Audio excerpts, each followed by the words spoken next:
This is the Hype Scale, boys. It's an MMA series I'm going to be starting up where I'm going to be ranking my personal opinion as a fan, how excited I am, how hyped I am for the upcoming fights for each certain month. And this month, it's going to be May 2025, a very neutral month. We're going to be talking about the main fights, not like the very low-key or early prelim kind of ones, the big bad fights for UFC in May, going for the 315 pay-per-view and all the other fight nights in between, you know what I mean? So if you're in sort of that red side of the screen, look at that big, bad, mean Uncle Dana you see in the left side of your corner. Look how pissed off he is, y'all, all right? Think of it as like a 1 out of 10, the very, very left end. Like, it's as bad as it gets. There's no excitement. There's no hype. You're not really thinking about this. There's no questions being asked, at least for me personally, you know what I mean? Think of that yellow and orange in the middle being like that neutral ground, maybe sort of like that 5 out of 10. And the green, hey, happy Dana. We all want to be happy Dana, all right? Think of it sort of like the very, very far right would be like a 10 out of 10, you know what I mean? It's like sort of an invisible spectrum here, with the red obviously being just me not personally caring at all and giving a shit about the fight, and green being absolutely fucking invested, and I'm loving it. The series kind of explains itself here, but we're gonna get into it, man. Just starting off here, man, with the first one we got. It's gonna be someone that is really gonna be setting the bar kind of low here. We got Jose Aldo versus Ayman Zahabi at UFC 315. This is definitely gonna go near the bottom end of the pool, all right? This is like dropping a 10-foot weight to this thing, and I'm dropping in the deep end, all right? It's gonna sink here. The excitement, if any really at all, for this fight is just solely going off of we all want to see Jose Aldo, a big babyface, a big guy who's just been around the company for so long, ups and downs, fought the last 2 of his fights after retirement. They were prospects on the rise. He got past Jonathan Martinez. Thank God, he looked great. It was a wholesome win. We need that kind of shit. But then Mario Batista, this 90-year-old, 30-year-old looking motherfucker, bro, all right? Every time I blink, I just feel like I see that bastard's eyes just smudging Aldo against the fence, bro. I'm sick of it, man. But Aldo, man, we all just want to see him get back in the win column. It's a big reason why people are looking forward to this fight, if anything. But I'm going to put it in, like, just right in the middle of that kind of red and orange, man. It's near the bottom. Like, the fact that Aldo's here, it's good name value. It's something to kind of save the pay-per-view, because after they removed Burns versus Morales, 315 is kind of hurting, man, all right? All it takes sometimes really is removing one solid fight, and all of a sudden the card, you really look at it and go, oh, was it even really that? Like, it's kind of shit, all right? Not shit, not awful, but it's not looking great, because Aldo versus Zahabi is one of the best fights on the card, and look at where I'm putting on this. Like, I care about seeing Aldo win, and I think Zahabi, honestly, you know, you could shit in the dude like he's some 80-year-old prospect or whatever the hell, and there's nothing too crazy about him. He is well-rounded. He is solid. I know his brother, what is his name? Firas Zahabi, like, obviously coached GSP, one of the legends of the game, but at the end of the day, even with a great team behind him, like, it's just, he's an old prospect, and even though he's well-rounded and skilled, the dude has pitter-patter hands. He's a decision merchant, and it's just, there's no value there on the mic or just getting fans invested. It's a reason why this is at the goddamn deep end of the pool here, man. So I'm putting Zahabi versus Aldo kind of near the bottom, not at the absolute bottom, because I can get behind the hype of it being one of the better fights of the pay-per-view, which is fucking, Jesus Christ, man, it's crazy to say, but, and also just wanting to see Aldo win. Like, if we're gonna do the prospect trail, like, why did it have to be Zahabi of all things? You know what I mean? Like, is Zahabi gonna be able to get past that threshold of just being mid? You know, is he gonna be able to get another guy that gets a win over Jose Aldo, man? We're giving this shit away like CM Punk ice cream pops. It's goddamn crazy. Aldo versus Zahabi, I'm putting it near the bottom. I shouldn't even be talking about it for this long. Moving on to another fight, man. Let's talk about someone a little bit more exciting. It's another fight on the same card. Benoit Saint Denis versus Joel Alvarez. It's a banger. I know that BSD is kind of on a skid right now, but at the end of the day, with the pullout of Burns and Morales, this got bumped up to the main card opener, and that's a perfect spot for him, man, because BSD is going to be looking to not only just look for a finish, but a win in general, man. He's going to be scraping for it. You could tell that it's just, and it's also like there's going to be a hometown-ish crowd there, and Joel Alvarez, it's Spain's biggest prospect, you know. I mean, we know about Topuria, but at the end of the day, Topuria's running the damn show. He can't just carry that country alone. Other than that, Alvarez, I feel like, is just the clear guy that's next on the rise for that country, you know what I mean? And so Alvarez is a guy who has wicked finishing ability. He's constantly looking for it. He's always putting on the pressure. The dude seems to have a solid gas tank to maintain it too. You know, he's dangerous on the feet, good power, but also it's just, he's well-rounded. He's dangerous on the ground. He has a solid foundation there, man. He could take you out anywhere. I'm putting this kind of, you know, because it's just kind of one of those entry to the rankings kind of scraps, and because BSD doesn't really have a lot of hype around him, I'm not going to put it completely in green, but I'm going to put it near like that yellow-greenish area. You know what I'm saying? Like, this is a good fight. It's a good main card opener. I think BSD can get a finish. Alvarez can get a finish. I don't think this goes the distance, man. They both have a lot to prove, and in lightweight, man, these guys are so hungry, and they're just scraping at the bit, chomping at the bit just to get a spot in the rankings. I mean, BSD is going life and death, man, just to keep a spot. So at the end of the day, I'm excited for it. Not too crazy about it because there's not like crazy stakes on the line or anything like that, but just purely as a fan, man, like, and a guy who I know Alvarez can go pretty far, and I know how much this fight means for BSD's career. It means something. So I'm going to put it kind of in the upper mid echelon, if that makes sense. You'll see it on your fucking screen. Moving on up next, man, to Paul Craig versus Rodolfo Bellato on the May 17th card. This fight just screams Apex. There's no wonder that it's here, man. I think this is going to be the co-main event too, if I'm not mistaken, but I mean, I'm going to put this right in like the neutral ground, a little bit below, I don't know, but Bellato's a guy who he's a knockout artist. He's going out there and he's completely smoking people. He's a powerful light heavyweight with a lot of power behind his shots. He's a brick wall, you know what I mean? But at the end of the day, he's coming off of a really competitive, close fight against, I think Jimmy Crute was at UFC 312 earlier in this year, so he's making a solid turnaround. That was only a couple months ago, but that was a close, competitive fight, and it was a barn burner. I mean, in a card that was honestly really disappointing with name value, but solid with the scraps. I mean, Bellato and Crute lived up to it, man. They really went above and beyond expectations. It was a fun fight. Craig, I think that with his kind of just bizarre chin here and just so much experience, he has wins over Hill and Big Ank and all these crazy guys you never would think, but he's losing to the jabronis of the division. So Craig, you could argue an Apex Hall of Famer. This is just such a kind of random scrap here, but it does make sense. It's a next logical step for Bellato. You know, he did look good against Crute, and in general, you know, a good 12-2 record overall. It makes sense to have a recognizable name and a step up in competition like Craig. And Craig, man, you know, he could totally get a random ass submission win here, but he's getting older as fucking age. I feel like he can't even really decide a division right now. It's just kind of one of those just random Apex co-main scraps, man. Better than a usual Apex co-main scrap, but it's like, Jesus Christ, how low are we getting with the bar here, man? Moving on up next, man, to I guess the main event of the same card here. Burns versus Morales. This fight is being passed around like a goddamn hookah because Jesus Christ was talking about being on the Miami card for 314, then it was going to get its own fight night, then they put it on 315 for Canada, and now it's getting on an Apex card. So up and down. I think that the right move was to put it on the Canada card for 315. It's just, it's a fight that I don't think it's good enough to really carry an entire card. There's not really too much to talk about here, especially with Burns on a bit of a skid, and this could be his last fight. You know, especially, we don't know how Morales is going to get it done. It could be brutal, man. I'm going to put this right in the neutral ground. This is like a genuine like 5 out of 10 fight for me. You know what I'm saying? Like, it just right there in that yellowish orange area on the screen. Like, I don't know, man, because I'm a Jareno fan. I'm a Show Me the Money pod fan. Well, I'm trying to be if they could all show up at the same goddamn time. But I don't know. Like, I like Burns' personality. He seems like a chill dude. I really respect how he's taking on guys like Chimaev and then JDM and then Sean Brady, prospect after prospect. And even then, like, he's fought like the divisions, even like the old heads. You know, he's fought the Wonder Boys and the Usmans and all that. So, but it's like, Jesus, do you hear me talking about him? I'm giving him like the Joe Rogan. Hey, he's a good guy, man. Like, people forget, man. I'm giving him that kind of speech. That's how you know Burns is a plus like 500 dog. He's officially reached his great unk status. He's at Grunkle status, man. And Michael Morales is a guy who's very well-rounded, very slick. He's quick. He's precise. He seems to just know what the fuck he's doing in there. Like, this is just second nature to him. You know what I mean? He's one of the youngest out of all the guys in the rankings, but also he's undefeated with it. And I think he's a dangerous matchup for a lot of guys in the rankings, let alone a guy like Burns who was on a skid and has just kept losing to prospect after prospect. I think he looked solid in the JDM fight before he got knocked the fuck out, but I don't know, man. Morales, maybe I could see a knockout. Maybe I could see just a dominant decision here.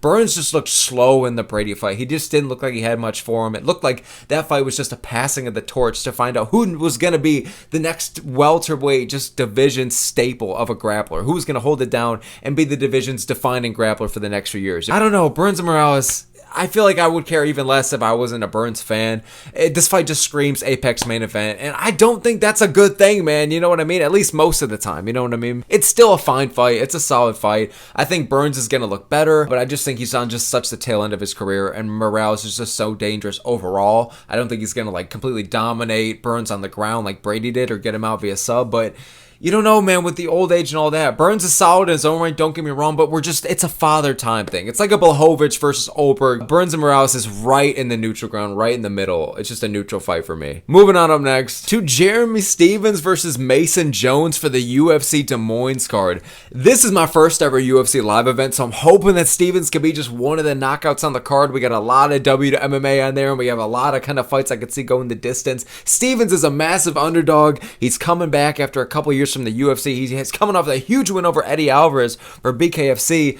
Mason Jones. People forget, man, all right? This dude's a people forget, man, Hall of Famer, all right? Because, you know, I know everybody's been talking about the return of Mason Jones. Everybody has been waking up underneath the pillow and trying to find out that UFC Fairy is going to drop off news about Mason Jones. But now he's finally back. It's a random-ass fight, I'll tell you that, but it's a slightly above average hype for me. Maybe it's because I'm going to the fight, I'm going to see it live, and I know that there's a chance Stevens can knock him out, or I don't know. I'm scared maybe it could be like a Mason Jones, just kind of dominant and like technical decision. I haven't really seen a lot of what Mason Jones has been doing on the regional scene or anything like that, but the fact that he made it back to the UFC, and along with Stevens as well, like honestly, I'm happy for both of these guys, but one of them has to win, and honestly, I think it's a decent chance it's going to be a finish. I think Stevens, you know, hometown Iowa crowd, I don't know. I could see a knockout from Amanda, and both these guys, they're coming back. And I know that it's not like everybody's dying to see the return of Jeremy Stevens or Mason Jones. All jokes aside, I get that, okay? But at the end of the day, it's something. I think it might be a solid scrap. It's a nice scrap to have on the card. I'll put it right there above like that slightly average fight. Like, it's not a fight that I'm really ever going to be thinking about until like a few days before. But like when it happens, like it's going to be solid. You know what I mean? Moving on up next now, man, to, I mean, the same card. I mean, but talking pretty optimistic here, man. Ranier de Ridder versus Bo Nickal. I love this fight. I think this was the perfect fight to make for Bo Nickal, who easily, I mean, he's a guy who was getting a lot of criticism his whole UFC run, but especially lately. There were so many things you could have done with him for his next opponent. Right after the Craig win, you know what I mean? Like, do we give him somebody ranked? Do we just have him fight Canzel at 2025? Like, do we give him a big test in the rankings, if anything? Do we give him a Paulo Costa? Is it a pay-per-view spot again? Or are we going to finally give him a fight night spot? We didn't know, but this is perfect for him. It's a fight night, crowded, you know, solid card, good card, with a co-main spot for Bo Nickal against like somebody who's kind of in the very lower echelon of the rankings. I love it. And it's somebody with a lot of experience, very well-rounded, very dangerous, especially in the ground. I could see him getting a submission over Bo Nickal. I could see him picking him up and putting him the fuck down, whipping around. But also I could see Bo Nickal completely, you know, there's a reason a lot of people are going to pick him.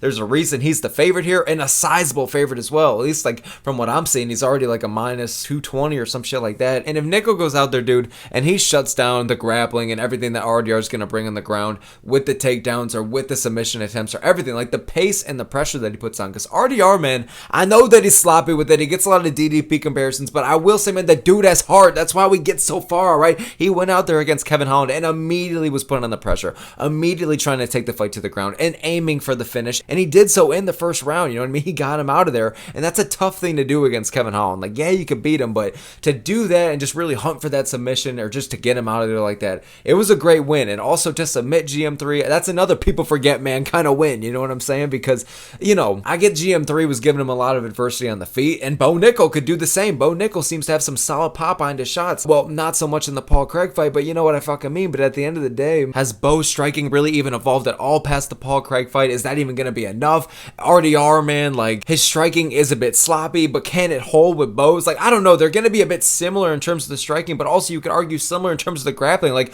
will Bo's USA American grit, flipping pancake style of wrestling be able to take RDR's? Like, he's a former double one champion, you know what I mean? He has so much experience, good experience, and it's a 19-2 record versus a 7-0 guy. And dude, like, I am excited for this fight, man. It definitely is going to go up there in kind of like that mid, like, yellow greenish area, man. It's a good fight. I'm excited for it. I can see a lot of possibilities, and there's a lot to talk about, a lot of questions, and that's what you love out of fights. That's what you want. Don't let the betting gods fool you. I feel like this is as unpredictable as it gets, and I'm confident in going with RDR. I really do think that he's going to get it done, but I'll yap about it when I get to it, I guess. You know what I mean? But I think RDR is going to take it, so I love getting that underdog money, but we'll see it, man. Even adds more to my personal interest and hype, especially when I know I'm going to be seeing it live. So I'm pretty excited for this one, to be honest, me personally. It's the right fight to make next for Bo, and while I don't think it's the most ideal opponent next for RDR, it's a good enough one, man, and there's a lot to this fight. Moving on up next now, man, to Matus Gamrot versus Ludovic Klein, recently announced, and this is going to be on the May 31st card here. Dude, this is a fight that kind of completely came out of nowhere. I mean, I know that Gamrot was talking about being totally okay with taking an unranked opponent and just wanting to fight somebody, but I didn't expect it to be Ludovic Klein, and this is somebody who a lot of people have been talking about definitely earning a spot in the rankings, or at least being one fight away from it, if anything. And man, like, I didn't expect it to be number 7, I believe, Matus Gamrot. And for Ludovic Klein, this is a huge opportunity. He's a guy who's been looking great in the UFC. He's well-rounded, he's precise, and I feel like he can do a lot of damage in the rankings, especially with a lot of the old heads going out, but I just didn't expect respect this fight. Very random here, man. I'm going to put it in like kind of like the above average. You know, I'm excited for Ludwig Klein to get an opportunity in the rankings. I just didn't think I wanted it to be Matus Gamrot. You know what I'm saying? And in terms of a next opponent for Gamrot, like I think I wanted somebody else, or maybe somebody in the rankings. You know what I mean? Maybe a prospect in the rankings. I think Gamrot versus Dawson would have been a really cool fight, if anything. You know what I mean? He could be a bit of a smudge fest, yeah, but Gamrot can also bring the heat sometimes. It really depends. Like you have the fights against Saryukin or Dan Hooker, and it's like Gamrot has fun fights, but then you also see the RDA fights or a lot of just smudge fest and shit like that out of him. You don't really know when you're gonna get the fun or when you're gonna get not out of it, but at the end of the day, like did that sentence make any sense? Jesus Christ, man. But at the end of the day, man, like Gamrot, it's not like I'm super invested in the guy or I'm super always amped up to see his next fights. I really don't know which side of him I'm gonna get, but I think he's just gonna be confident, chomping at the bit to get a win here and a finish, and especially over an unranked guy. I think Klein is gonna be dangerous for him though. He could even take him out, but I don't know who's going to win it or whatever the hell, but it's a solid fight. It's a good fight. You know what I mean? I just think you could have done different things. It's just very random as fuck. Like when I saw this, I don't know if I'm the only one. Like I definitely wasn't going to complain about it, but I was like, oh, like, all right. Like this is what we're doing. We're getting Klein a shot in the rankings just straight away top 7. All right. We're just giving him Gamrot. Like I'm cool with it. I think it's totally fair, but it's just interesting choices, man. So I'm going to put it right there in kind of like that above average kind of hype level. You know what I mean? Moving on up next now, man, to one of these sneaky good matchups here. All right. I'm going to put it around the neutral ground here, but it's going to be Myron Santos stepping up on relatively a really quick turnaround here for short notice-ish, and it's his first fight at 155. He's stepping up a weight class as well, and he's taking on Sadiq Yusuff, who was formerly ranked at featherweight, and now he's moving up, I think permanently or full-time to lightweight. It seems like it's going to be a full-time move. He hasn't fought since UFC 300, so this is a big return for him, and it's like I'm putting it around the neutral ground because on paper, I think this is honestly stylistically a really good fight. Like Sadiq Yusuff is a talented striker, and again, he was in the rankings. I understand he's coming off of a kind of a rough, like, first round, like, literally within the first minute or two, knockout-ish loss, but at the end of the day, like, Myron Santos is a guy it's a winnable opponent for him, but it's also, like, Santos is dynamic, he's fun, he's coming off a very controversial, really close decision that a lot of people thought that he lost, but at the end of the day, he's still a young, promising prospect who is very talented on the feet, solid pop behind his shots, won the goddamn Ultimate Fighter, and gets a lot of Anderson Silva-esque comparisons, you know what I mean? So, I think it's ballsy for him to step up a weight class, take on a guy that used to be ranked, short-ish, known-ish. He literally just fought at UFC 313, and now he's facing,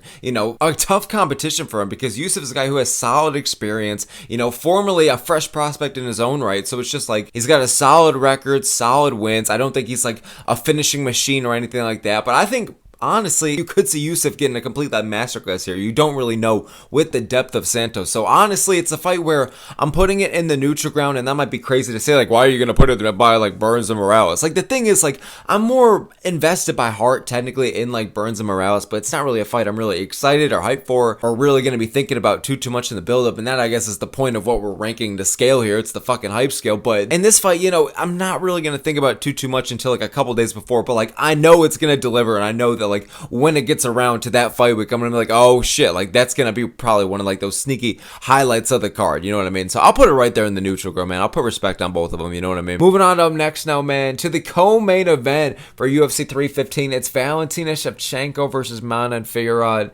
I mean, dude, I really don't have too much to say here, man. I hate to do this, especially for a title fight, but I mean, really, the first title fight I'm talking about here, but I'm putting it in red. I'm sorry. It's just, I really don't. I could care less. I get that Fiorot genuinely has a good chance of winning the title here. I genuinely could see it. I mean, I want Shevchenko to win selfishly so we could see Shevchenko versus Zhang next. I mean, Zhang, honestly, with how good what was her name? Like, Jandaroba? With how good she looked in her last fight, I mean, honestly, I could see her just getting a title shot against Zhang next. And then, you know, maybe we do winner of Shevchenko-Fiorot versus winner of Zhang versus Jandaroba maybe sometime next year in 2026. Because I think we all just want to see Zhang get double champ status, or we just want to see Zhang versus Shevchenko. Like, let's have some fucking fun with it, man, you know? So I don't have to put it in a fucking red. Because Shevchenko and Fiorot, like, it's just, for me personally, as a fan, I'm not going to be thinking about it in a man, and it's just, Fiorot can get it done, but if Shevchenko wins especially, you know, might be another smudge fest, or it's just going to be another Shevchenko win. And there's nothing wrong with that, but If you're asking me how excited for it I am, I'm not gonna fucking lie to you and just try and fake being some hardcore like, oh, actually, man, I think Shevchenko, blah, blah, blah. Like, dude, shut the fuck up, all right? Tuck in your jammies. I'm not gonna be yapping about it. It's going in the red. I'm sorry. With all due respect to both these ladies, it's just, it is what it is, man. Moving on, up next now, man, to Belal Muhammad taking on JDM for the welterweight championship. I'm gonna put this in, like, that yellowish green, definitely above average for sure. You know, we got Belal Muhammad saying he's not even gonna go out there. Hey, you know, I'm not even gonna go out there and shoot a single takedown. You know, I'm the best boxer in the UFC. Shavkat and JDM and all these other guys, you know, they're bums. You know, Khabib's ordering coffees on me in the gym. Honestly, man, I'm honestly genuinely looking forward to this fight, but it's not something I'm thinking a crazy amount about. Like, I'm gonna put it in the, like, above average for sure. I definitely think JDM, he has sneaky good power to him. He's underratedly looked good in the Gilbert Burns fight. I know a lot of people just like to talk about it like he went out there and got completely fucking dominated, but I don't really think that's the case, you know. And at the end of the day, he won via knockout, and it was 1-1 going into the third. Say whatever the hell you want about it, but JDM's a guy who, very random title shot here. I think I would have wanted to see him face Buckley, would have wanted to see him face Ian Gary, would have wanted to see him face Leon. The Leon fight was perfect, to be honest with you. Perfect for Leon, perfect for JDM. Just something next, like a Shavkat versus JDM. I don't even know, man, but at the end of the day, we didn't get any of it. We got a very spontaneous and random title shot for JDM. And Belal Muhammad, man, I'm glad to see that he got a fight. He's been itching for it. It was unfortunate about the injury and all that, but I mean, the guy at the end of the day, it's weird to say, man, because a lot of people hate the dude, but whether we like it or not, he is, I feel like, the best welterweight in the world right now. Potential to beat him. I don't know about JDM though, man. Like, I think that Belal's gonna beat Shavkat or JDM. Like, I think it's gonna take a Buckley or something like that. Like, somebody who, I know that I said that JDM's well-rounded, but I feel like if he's gonna beat Belal Muhammad, it's gonna be kind of relying on fitting in that knockout somewhere in the equation. You know what I mean? Or just completely outlanding him with the volume on the feet, you know, and just piecing him the fuck up. It's gonna be some kind of KO or TKO for JDM, I feel like. But for a guy like Buckley, man, like, he's well-rounded to the point where it's like offensively and defensively with his wrestling, he's fucking good, but he also has power on the feet, and he's also just a mix of that volume striker, but also, like I said, like, he has one of the sickest knockouts we've ever seen. So it's a different kind of well-rounded than JDM, who is able to hold his own against a guy like Burns on the ground. But if Buckley was going to face a guy like Burns on the ground, I feel like he'd be picking him up and tossing him a bit, you know what I mean? Not to like a Brady level, but I'm just saying, I feel like if you're going to be able to make it really competitive or really even like fun against Belal, I feel like you have to be really good at putting on like the high pace and pressure. And JDM is good, you know, he does have good cardio. He puts on a solid pace on guys. He is a good pressure fighter. He has good finishing ability. I could totally see him cracking the fuck out of Belal Muhammad. And I do think that Belal Muhammad's boxing has improved enough to the point where, and especially his confidence with the boxing has improved enough to the point where I think he's going to make it a bit of a fight on the feet for those first few rounds. But dude, if Belal Muhammad's winning, and I think he's going to, I could totally see it being very similar to the Leon Edwards fight, where it's just Belal Muhammad's piecing you up for a bit, and then he's picking you up, he's taking you down, and then he's kind of holding you down there. I could see it being a very similar strategy going against a guy like JDM, you know what I mean? Who I feel like in terms of finishing ability is more dangerous than Leon, but might not be as technically sound of a fighter. You know what I'm fucking saying? But I don't know, man. There's good aspects to this fight. On paper, you know, I could see it being a solid scrap, but I feel like it's more so like the intangibles that are making me look forward to it rather than just like a good fun fight. You know what I mean? I don't think it's going to be a crazy back and forth war or like a fight of the month candidate or something like that, or even like a fight of the night candidate, something like that. It's going to be, in my opinion, either a JDM late fight knockout, early fight knockout, some kind of JDM, whatever the fuck. Belal Muhammad just completely going out there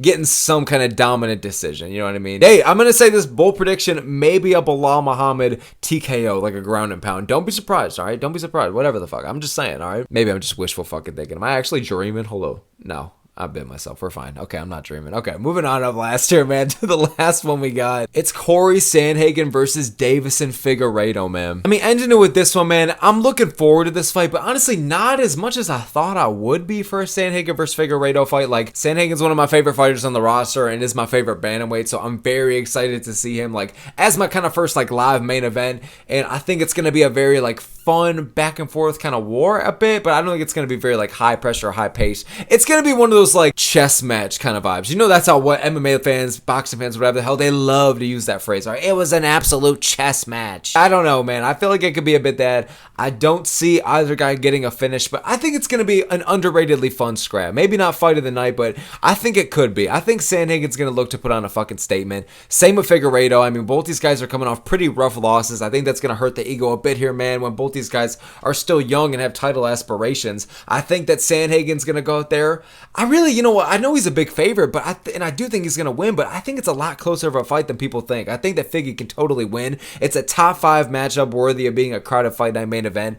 I'm going to put this kind of like close-ish to the green. Like, it's right up there, maybe like with RDR and Nickal, or slightly below RDR and Nickal, to be honest with you, for just like me looking forward to it. And it's crazy, man, because like I genuinely am looking forward to Sandhagen versus Figueiredo. Like, I think it's going to be a good fight, even chess match or not, whatever the hell. Like, I don't think it's going to be slow paced, but I do think we might be seeing more rounds than not, be a bit pitter patter, you know what I mean? Be nothing too crazy, but both guys are going to bring it. Both are well rounded as fuck. Both have really just developed and honed their craft where they've been weak previously. I mean, look at how much development, Jesus Christ, we've seen out of Corey Sandhagen's ground game. I know he was unsuccessful overall against Umar, but the fact that he made it so, you know, competitive on the ground, and he got up so quickly and really gave Umar, you know, I don't want to say a lot of problems down there. Marab is someone who gave Umar a lot of problems on the ground, but Sandhagen did solid down there, and I feel like in general he's really improved on it. We've seen it against Cheeto, we've seen it against Font, and we know how Figueiredo is a guy who has a lot of pop behind his shots.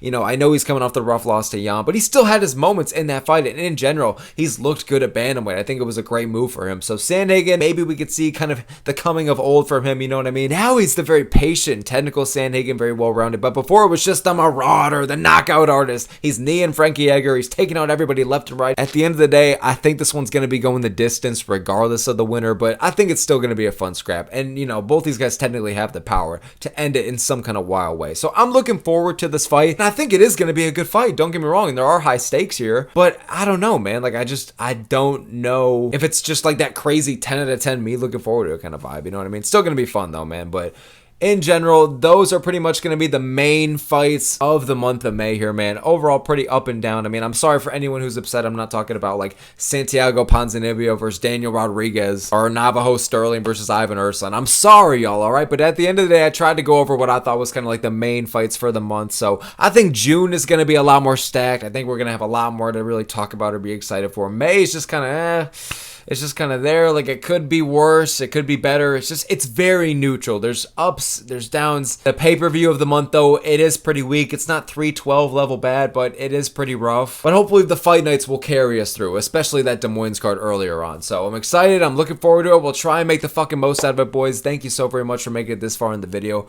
Really appreciate y'all a lot for that. All the smoke here, man. Let me know what you think in the comments below. Would absolutely love to hear it. Appreciate y'all a lot, man. If you could help me get to 1,000 subscribers, I'd really appreciate it. But in general, thanks so much for just making it this far, man, and tuning in. I appreciate y'all. So all the smoke here, man. Hope you have a good one. Enjoy watching the fights this weekend, man, and I will see you guys next time.